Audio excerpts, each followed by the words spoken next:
This video is sponsored by Paul. Say hi to the audience there, Paul. Hi, I'm Paul.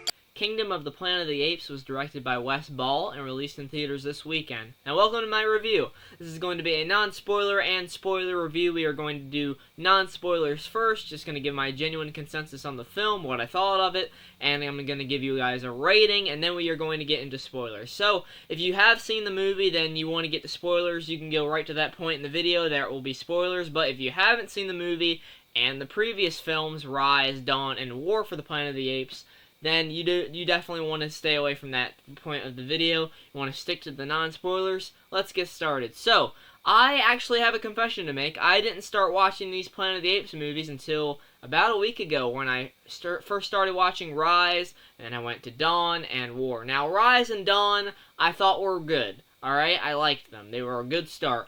War was great. It was really great. Now, getting into Kingdom, there is going to be a big time skip, obviously. It's made pretty clear within the trailers and the marketing.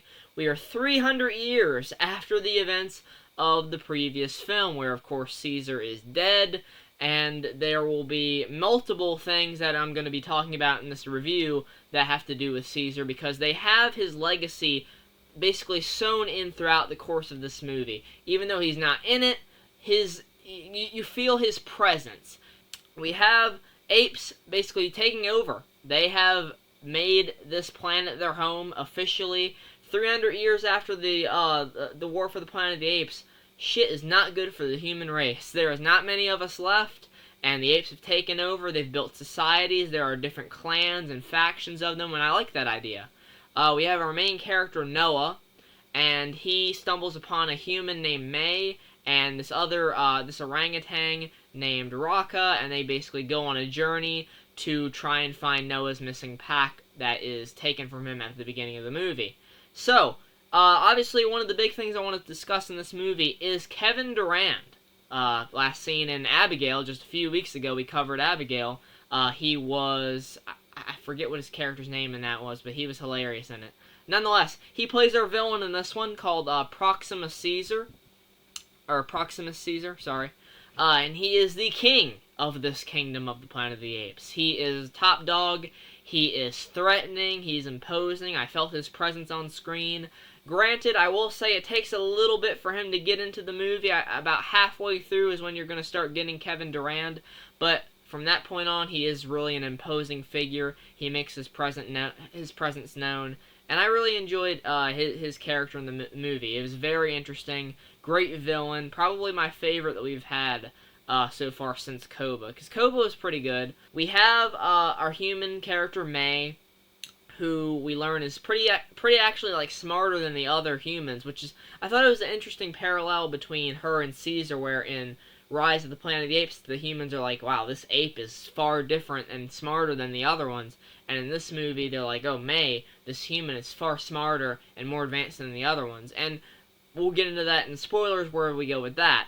But that was very interesting as well. Now, the story in this, I was intrigued. I was following it. I was compelled quite a bit by Noah's journey to try and find his tribe.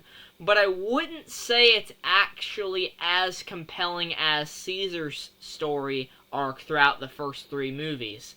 And let me say this, the CGI is phenomenal. Like, I don't even need to say that, do it? It's incredible. It looks great. But I did enjoy the action, even though the pacing, it was going a little bit slow for me at points, especially during the start of this movie. The first, 2 or 3 minutes setting up this world and, the world building itself in this movie is phenomenal. It's fantastically done. And I really got to commend the writers and the storytellers on that one, because that was great.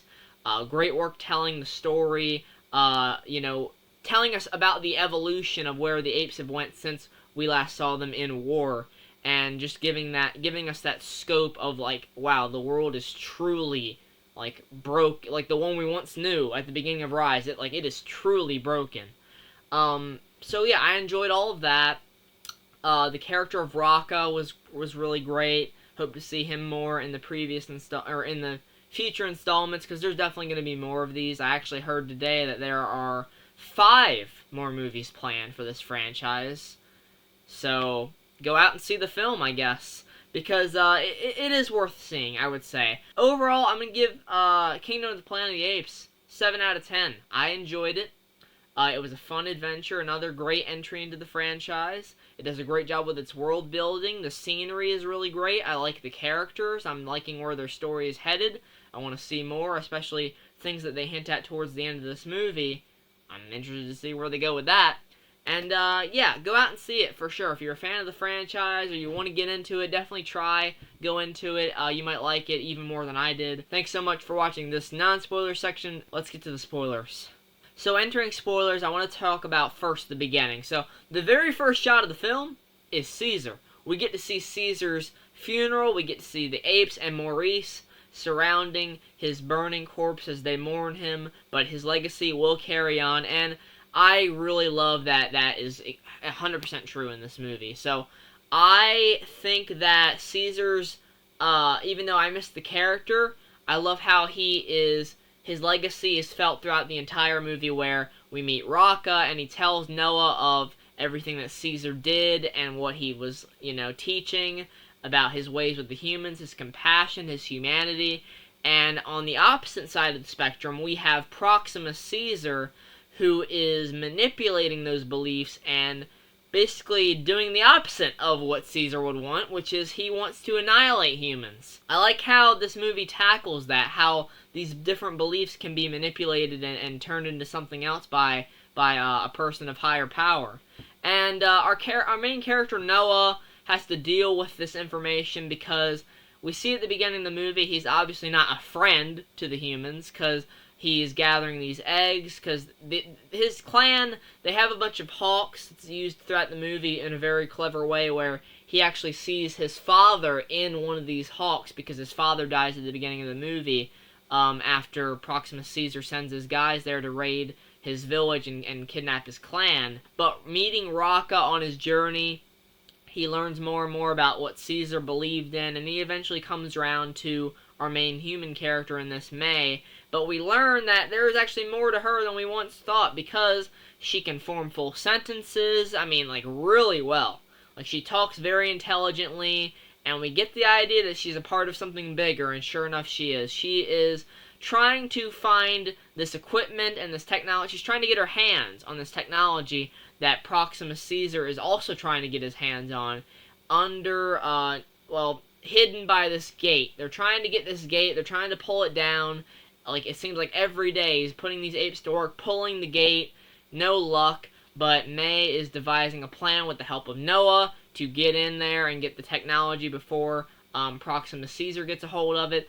But Proximus Caesar manages to break in there right as May and I keep wanting to say Caesar. May and Noah get in there as well. They set up bombs earlier in the film, and they bomb out this wall that they have that's, protecting them from this water coming in there and flooding their kingdom.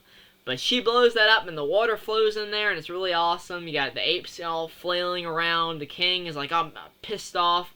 And, unfortunately, we don't get a huge, climactic battle, really, between Noah and Proximus Caesar. I felt it was underwhelming.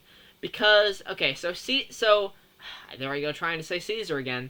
Noah has his hawks attack Proximus Caesar, and they make him fall off of this cliff. But I didn't feel like that was a very fitting end for this king character that was very intimidating, and Kevin Durant's voice is just very imposing in this.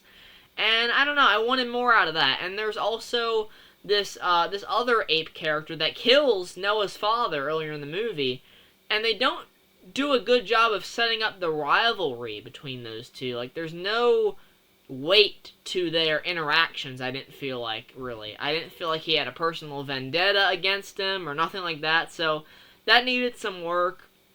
But other than that, guys, really, that's all I'm going to say for Kingdom of the Planet of the Apes. I'm trying to make these reviews less convoluted and less long, so if I leave stuff out, I'm sorry, but it just is what it is. I am happy to hear those ape sounds at the end of the movie where Raka could possibly be alive. I'm pretty sure that's what they were teasing.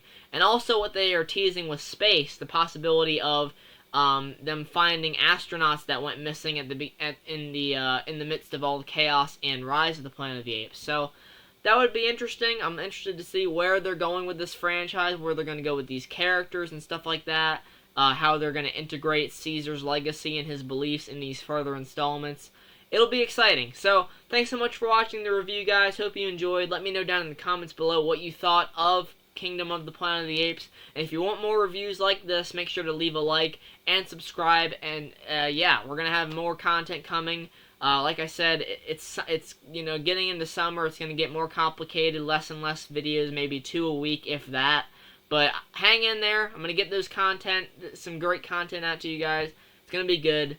But until then, see you guys next time. Take care. Goodbye.